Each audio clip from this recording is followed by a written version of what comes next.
It's good to have you both on. Let's bring in from House Judiciary. He's Congressman Darrell Issa.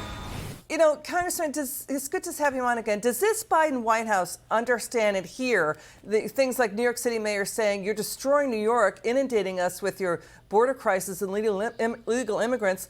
Congressman, we want to show that video. We're going to show the viewer of how that convicted murderer, Danilo Cavalcanti, he broke out of that Chester County prison outside of Philadelphia. It's scary. He just crab walked out. Go ahead, Congressman.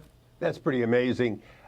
Look, we have a combination of the decisions made in cities like L.A. and New York City, which is a soft on crime from the DA on down, in combination with a recognition that basically our open borders are a national problem, not just a regional problem. I have over 75 miles of the Mexican border in my district. So, of course, I see tens of thousands coming over, but they don't all stay in San Diego. And as they've moved north, cities like New York, the largest city in America, seem to be acting like they're being, sectioned out. Well, the fact is that on a percentage basis, New York is very lucky compared to a San Diego or an L.A. Or for that matter, border cities in Texas. They may have 100,000. Well, New York City has 100,000, but there's cities sometimes of less than 100,000 that have doubled in population. And with the policies of this administration on special treatment for Haitians and others, we're now seeing special groups coming in large numbers with particularly low skills. You know, it's unfair to the teachers who have to buy school supplies, right?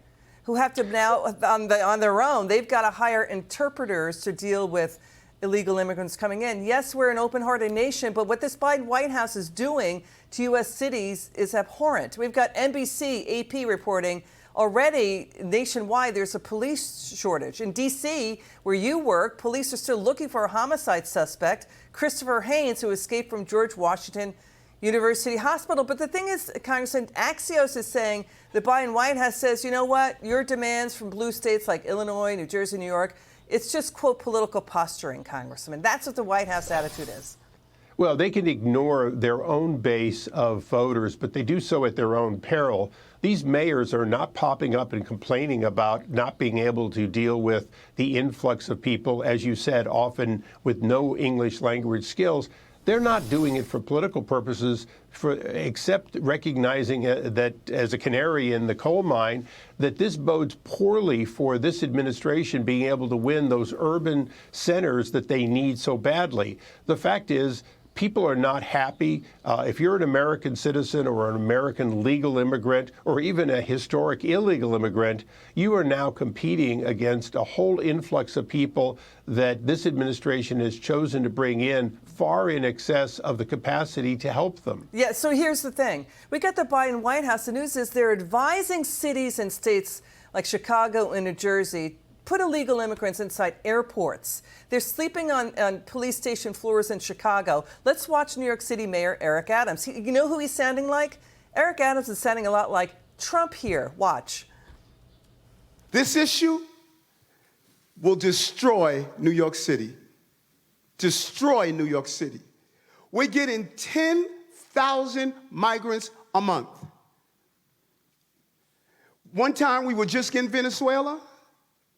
Now we're getting Ecuador. Now we're getting Russian-speaking coming through Mexico. Now we're getting Western Africa. The migrants. This is a national problem. It should be handled by the national government.